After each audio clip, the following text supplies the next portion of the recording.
चलिए आज हम लोग 10th क्लास का जो एक्सरसाइज 1 है, पहला जो पार्ट है, उस पार्ट से कुछ ऑब्जेक्टिव प्रश्न आते हैं। उस ऑब्जेक्टिव प्रश्न को जानने से पहले कुछ जान लेते हैं। तो आप लोग को बता दिया जाए कि अंक के बारे में थोड़ा समझ लिया जाए। तो अंक जो होता है, आप लोगों का टोटल जो अंक की संख्या होती है वो 10 होती है। अंक जो होते हैं 10 होते हैं। कौन कौन से होते हैं तो ये आप लोगों को मालूम होना चाहिए कि 0 से लेकर के 9 तक जो होते हैं 10, यही अंक होते हैं। तो यानी कि 0 से 9 तक गिन लीजिए आप लोग, तो 10 हो जाएंगे। इसी अंकों की सहायता से संख्याएं लिखी जाती हैं। अब संख्या में भी बहुत सारी संख्याएं होती हैं, तो जो जो इम्पोर्टेंट है उसको समझा जाए, जो आप लोगों का यूज है। तो जैसे हम समझते हैं कि पूर्ण संख्या, तो आप लोगों को बता दें, पूर्ण संख्या यानी गिनती की संख्या जो होता है 1 से स्टार्ट होता है। 1 से लेकर के आप लोगों का अनंत तक होता है। ये 1 से लेकर अनंत तक गिनती की संख्या होती है। तो यदि यह 0 से शुरू होता है गिनती की संख्या, तो इसको बोला जाएगा पूर्ण संख्या। तो बता दें आप लोगों को, गिनती की संख्या के पहले यदि 0 लग जाता है तो वह हो जाता है पूर्ण संख्या। तो 0, 1, 2, 3, 4, 5, 6, 7, 8, 9, 10, 11, 12 यानी अनंत तक जो है ये संख्याएं पूर्ण संख्या है। अब समझते हैं प्रकृत संख्या। प्रकृत संख्या किसको बोलते हैं? तो ये गिनती की संख्या को प्रकृत संख्या बोला जाता है। कहेंगे कि 1, 2, 3, 4, 5, 6, 7, 8, 9, 10, 11, 12 अनंत तक जो संख्याएं हैं जो 1 से शुरू होती हैं, ये प्रकृत संख्या होती हैं। तो हम लोगों ने पूर्ण संख्या का परिभाषा दिया कि 0 से शुरू होकर के 1, 2, 3, 4 अनंत तक जो संख्याएं होती हैं उन संख्याओं को पूर्ण संख्या बोला जाता है। आज जो 1 से शुरू होता है और अनंत तक रहता है, यानी कहना 1, 2, 3, 4, 5, 6 से शुरू हो जाए और शुरू होने के बाद 1 से शुरू होने के बाद ये अनंत तक चला जाए, तो इसको प्राकृत संख्या बोला जाएगा। सम संख्या, तो सम संख्या ऐसी संख्या होती है जिसमें 2 से भाग लग जाए। सम संख्या के बारे में हम लोगों को समझना है, तो आप लोगों को बता दें कि सम संख्या किसको बोला जाता है। तो वह संख्या जिसमें 2 से भाग ले, तो ऊपर कुछ संख्या होना चाहिए, ठीक है, ऊपर कुछ भी संख्या हो उसमें 2 से भाग लग जाए बस। तो यहाँ पे देखिए, इस जगह पर यदि 0 लिखेंगे तो इसमें 0 से भी भाग लग जाएगा। यदि हम 2 दे देते हैं इसकी जगह पर, तो 2 में 2 से भी भाग लग जाएगा। 4 दे देते हैं इसकी जगह पर ऊपर, तो यहाँ पे 4 से भी भाग लग जाएगा। यानी हम लोगों ने समझा कि जिस संख्या में 2 से भाग लग जाए वो सम संख्या होता है। तो सम संख्या जैसे 0, 2, 4, 6, 8, 10, 12, 14, 16, 18, 20 अनंत तक ये जो संख्याएं होती हैं ये सम संख्या होती है। यानी कि हम लोगों ने इसका परिभाषा समझा कि वह संख्या जिसमें 2 से भाग लग जाए उसे क्या बोलते हैं? सम संख्या। तो चलिए आगे समझते हैं विषम संख्या। विषम संख्या, तो वह संख्या जिसमें 2 से भाग न लगे। जैसे 1 में 2 से भाग नहीं लगेगा, 3 में 2 से भाग नहीं लगेगा, 5 में 2 से भाग नहीं लगेगा, 7 में 2 से भाग नहीं लगेगा, 9 में 2 से भाग नहीं लगेगा। तो वह संख्या जिसमें 2 से भाग नहीं लगता है उसे विषम संख्या कहा जाता है। तो हम लोग ये स्टार्ट होता है 1, 2, 1, 3, 5, 7, 9, 11, 13, 15, 17, 19, 21, 23 अनंत तक ये संख्याएं होती हैं। अब अभाज्य संख्या समझते हैं।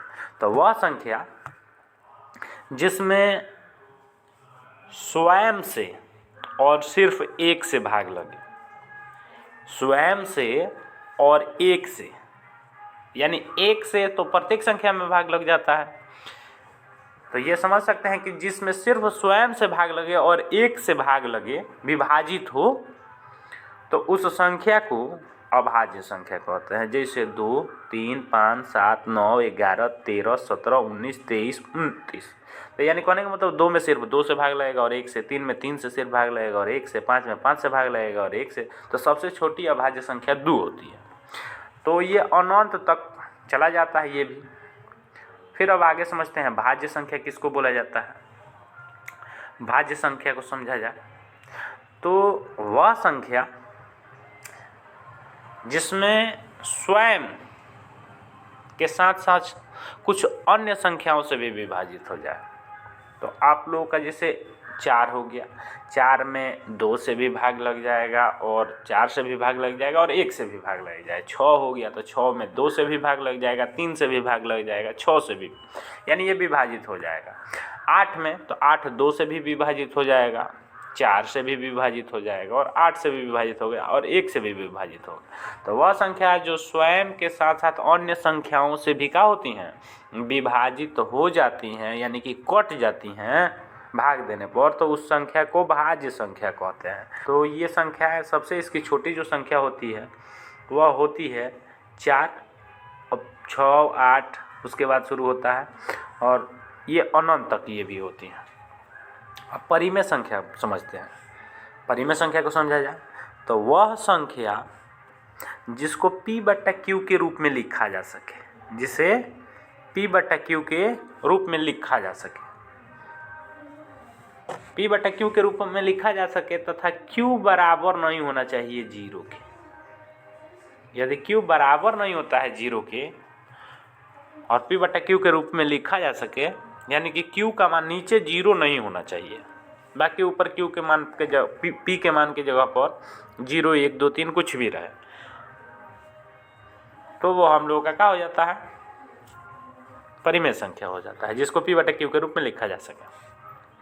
जैसे आप लोगों का हो जाएगा 0 0 के अलावा 1 2 3/2 4/5, इसके अलावा 7/2 7/2 के बाद रूट में 16, तो रूट में 16 है तो 16 का वर्गमूल हम लोगों का निकल जाएगा तो 4 हो जाएगा रूट में से। अब यहाँ पे 25/81 है तो ये रूट में से निकलेगा तो ये 25 5 निकल जाएगा और 81 का 9 निकल जाएगा, तो इसलिए ये रूट से निकल जाएगा।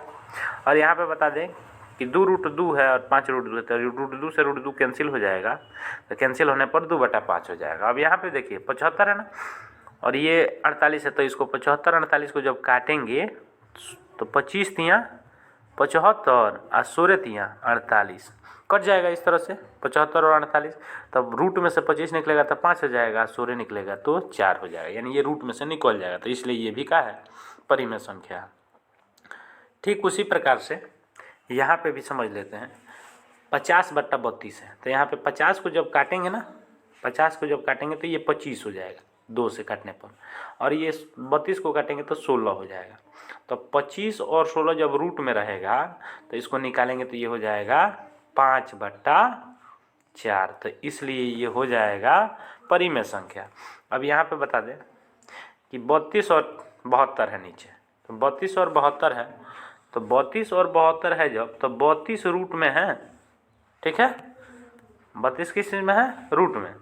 तो 32 को जब हम लोग काटेंगे, 32 और 72 को काट के ऐसे ही देख लिया जाए बिना रूट के भी, बाद में रूट समझा जाएगा, तो ये 36 हो जाएगा और ये 2 बार में काटेंगे तो 16 हो जाएगा, तो ऊपर 16 हो जाएगा नीचे 36, तो 16 का वर्गमूल 4 होता है, 36 का वर्गमूल 6 होता है, तो इसलिए ये भी रूट में से निकल जाएगा। चलिए हम लोग समझते हैं कि आगे है 48/75, तो 48/75 को भी काटेंगे तो ठीक उसी प्रकार से ऊपर 16 हो जाएगा, नीचे 25 हो जाएगा, तो 16 और 25, तो 16 का वर्गमूल 4 और 25 का वर्गमूल 5 हो जाएगा। 2π अब यहाँ पे देखते हैं और बटा में 3π, तो पाई से पाई कट जाएगा तो 2/3 हो जाएगा। अब इसको भी चेंज करेंगे तो ये परिमेय संख्या के रूप में हो जाएगा, ठीक है। अब समझते हैं अपरिमेय संख्या। तो पाई एक अपरिमेय संख्या है जिसे P/Q के रूप में मतलब नहीं लिख पाए, समझ लेते हैं। यहाँ पे पाई हो गया, π/2 हो गया, 2π हो गया, ये रूट में से नहीं निकलेगा, ये भी रूट में से नहीं निकलेगा, ये भी रूट में से नहीं निकलेगा, इसमें से रूट निकलेगा तो 5√2 हो जाएगा, यानी कि रूट में रह जाएगा, ये 50 में 2 रह जाता है रूट में, इसलिए ये भी अपरिमेय संख्या है। ये सब अपरिमेय संख्या है। चलिए अब हम लोग समझते हैं आगे। ऑब्जेक्टिव प्रश्न जो हैं एक एक करके समझा जाए एक एक प्रश्नों को। तो पहला प्रश्न है 1/√2 है, तो 1/√2 जो होता है, आप लोगों को बता दें कि 1/√2 जो होता है अपरिमेय संख्या होता है। इसके अलावा पाई है तो ये भी अपरिमेय संख्या होता है। अब यहाँ पे बात बता दें कि √3/12, तो √3/12 है, तो आप लोगों को बता दें कि 3 और 12 है, तो इसको काटिएगा तो 3 एकम 3, 3 चौके 12 हो जाएगा, तो 3 चौके 12 हो जाएगा, तो 1/4 हो रहा है, तो एक और मतलब जो होगा रूट में से निकल जाएगा 4 तो 2 हो जाएगा, एक ऊपर हो जाएगा 1 और नीचे 2, तो 1/2 आएगा। तो 1/2 आएगा तो एक मतलब ये क्या हो जाएगा, परिमेय संख्या होगा।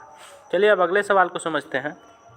अगला सवाल दिया है 1.34 का परिमेय संख्या रूप होगा। तो 1.34 है तो 1.34 को हम ऐसे 134 बट्टा में 100 दशमलव हटा देंगे तो हो जाएगा, इसे 100 बट्टा में लग जाएगा। तो ये काटेंगे जब 2 से तो ये 50 बार में कट जाएगा और ऊपर जो है 67 बार में कट जाएगा 2 से, ठीक है। तो यानी 67/50 हो जाएगा आंसर। आप लोग देख रहे हैं कि 67/50 हो गया।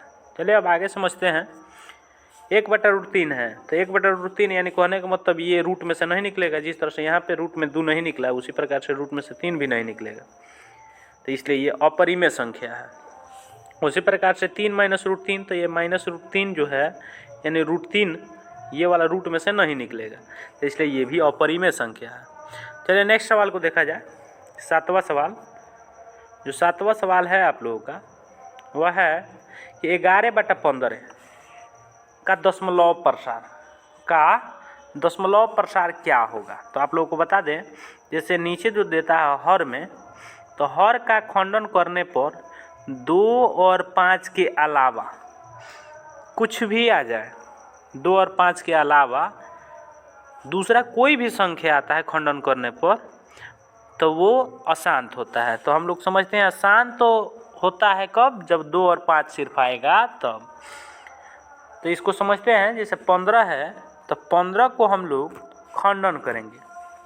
तो 15 जैसे मान लीजिए यहाँ पे है, 15 को तोड़ेंगे 3 से तो 3 × 5 = 15, तो यानी आ रहा है 3 और 5 आ रहा है। तो 3 और 5 आ रहा है तो इसलिए 3 आ गया, इसमें 5 तो है ठीक है, लेकिन 3 नहीं आना चाहिए, 2 आना चाहिए, 5 आ गया, इसलिए ये क्या हो गया, अशांत हो गया। तो यहाँ पे ये अशांत है।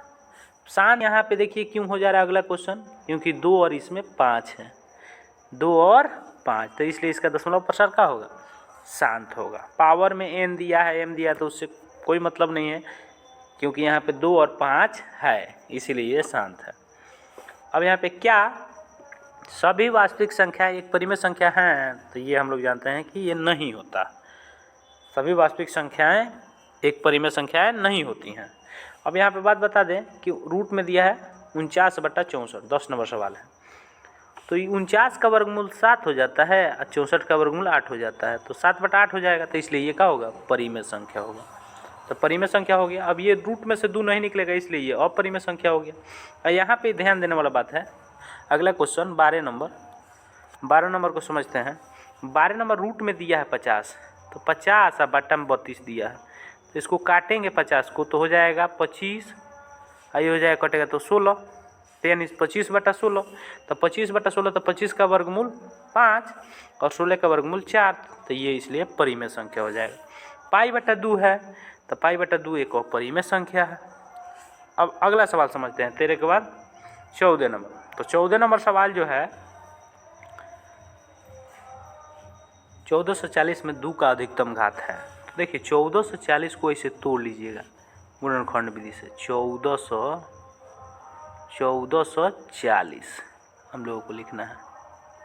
इसका खंडन करना है तो 2 से आप तोड़िएगा पहले, तो 7, 2 दूनी के 4, 0, फिर 2 से तोड़िएगा तो हो जाएगा 2 3 6, 2 6 12, फिर 2 से तोड़िएगा। इस तरह से तोड़ते जाइएगा। तोड़ते जाने पर हम लोगों को हो जाएगा आप लोगों का कितना 2 आ रहा है ये बताना है इसमें। तो हम लोगों का टोटल आप लोग देख लीजिए, 2 से कटाने पर ये हो गया 90, और फिर 2 से कटाएंगे तो ये हो जाएगा 45 हो जाएगा 2 से कटाने पर, ठीक है। तो यानी इसमें गिनिए 2 का गो, 1 गो, ठीक है, 2 गो, 3 गो, 4 गो, 5 गो 2 आ रहा है। तो इसलिए इसमें 2 का अधिकतम घात जो होगा वह 5 होगा, तो आंसर इसका हो जाएगा 5, ठीक है। अब यहाँ पे देखिए अगला 15 नंबर सवाल में √2 ऊपर वाला कट जाएगा तो सिर्फ बच जाएगा 2, तो इसलिए ये क्या हो जाएगा, परिमेय संख्या। अब इसके आगे सवाल को देखते हैं।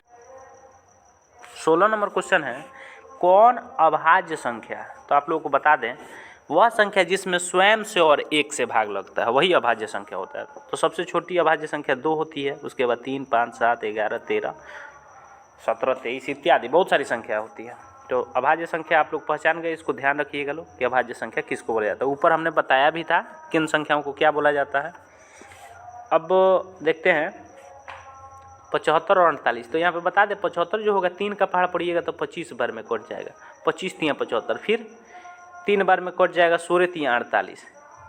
ये 25 और 16 हो जाएगा, तो 25 का वर्गमूल हो जाएगा 5 और 16 का वर्गमूल हो जाएगा 4। तो इसलिए ये हम लोगों का क्या हो जाएगा, ये एक परिमेय संख्या है, क्योंकि ये रूट में से निकल जाएगा कटने के बाद। तो आप लोग कटा लीजिएगा पहले 3 से 75 को और 48 को, तो इस तरह से हो जाएगा।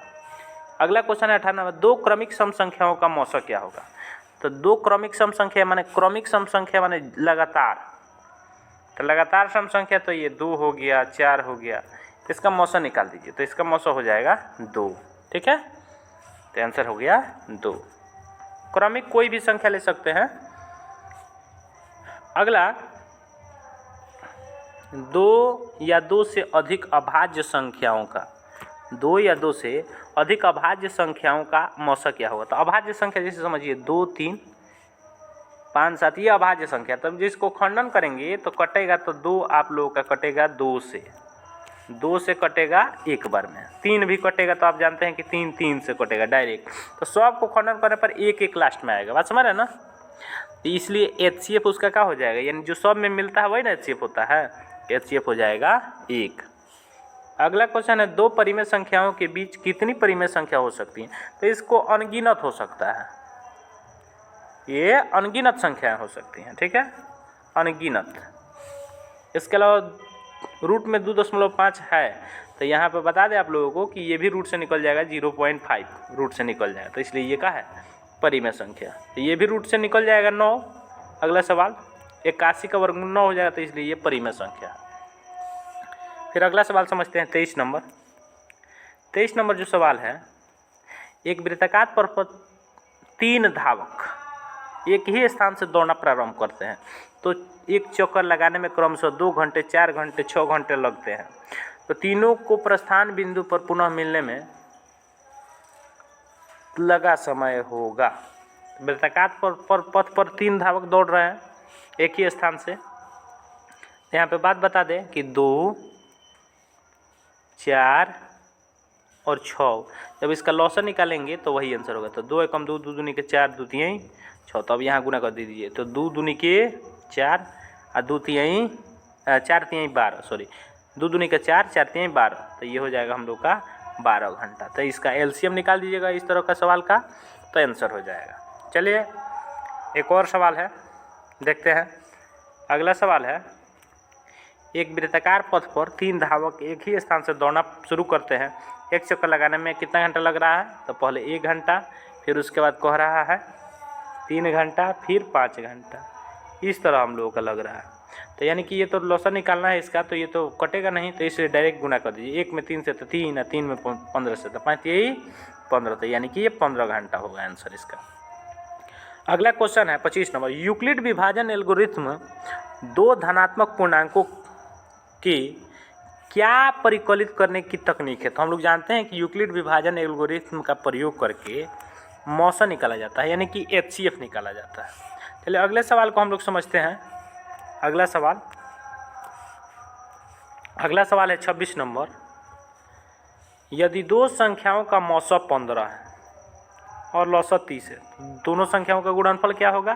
तो इसका गुणनफल हो जाएगा दोनों 450, यानी 15 में 30 से गुना कर दीजिए तो आंसर हो जाएगा। क्योंकि हम लोग जानते हैं कि 2 संख्याओं का गुणनफल बराबर मौसा गुणे लौसा। तो मौसम से लौसा में गुणा कर दीजिए, उन संख्याओं के गुणनफल के बराबर हो जाएगा, तब 450 आंसर हो जाएगा, ठीक है।